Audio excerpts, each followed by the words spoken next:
deadly riots over the government's plan to avoid defaulting on its loans. Is that the unemployment keeps rising, and it has to keep rising just because we have an excess supply of goods, which is this is all borrowed money that our and that kids debt is owned by banks in other countries. About $1 trillion in bonds. M-O-N-E-Y, in the form of a convenient personal loan. A filter cigarette that delivers the taste, and 45 malt liquor. Are you hot?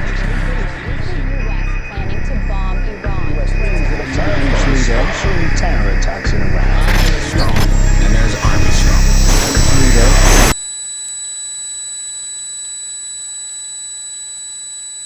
Modern psychology has a word that is probably used more than any other word in psychology. It is the word maladjusted. Maladjusted.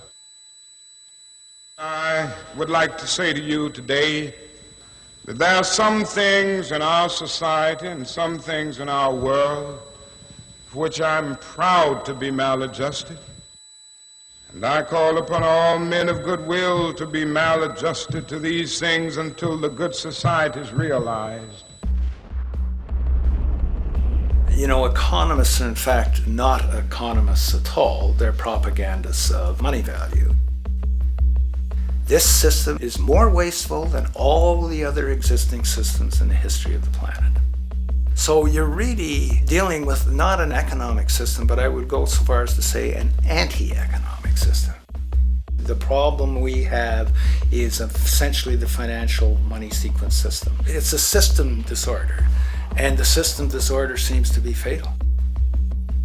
There is no profit under the current paradigm in saving lives, putting balance on this planet, having justice and peace or anything else. Disease supports medicine. It supports doctors and hospitals. But if you really were able to eliminate most diseases, you would eliminate professions as well. You have to create problems to create profit. Crime does create business. We have now roughly 2 million people incarcerated in this country. Many of them are in prisons run by private corporations who trade their stock on Wall Street based upon how many people are in jail. But that's a reflection of the culture in which we live, in which we've all, to one degree or another, endorsed.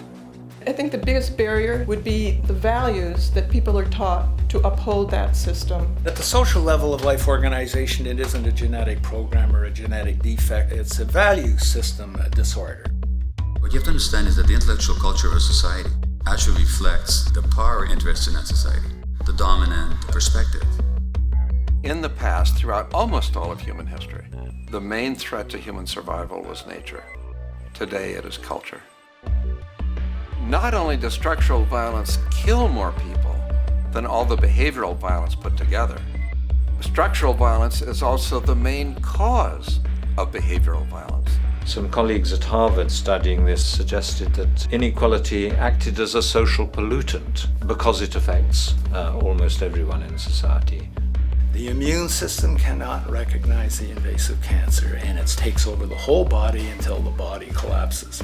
And we're in that spasming, collapsing form now. So the system has to be corrected, not print more money and give it to banks. That doesn't deal with the problem. Every level of life organization and life system is in a state of crisis and challenge and decay or collapse. The problems that we have today will continue to go on. This will never go away within a monetary system. It's clear that we're on the verge of a great transition in human life. That what we face now is this fundamental change of the life we've known over the last century. There has to be a link between the economy and the resources of this planet, the resources being, of course, all animal and plant life, the health of the oceans and everything else. This is a monetary paradigm that will not let go until it's killed the last human being. The in-group will do all it can to stay in power. And that's what you got to keep in mind. They'll use the Army and Navy and lives or whatever they have to use to keep in power.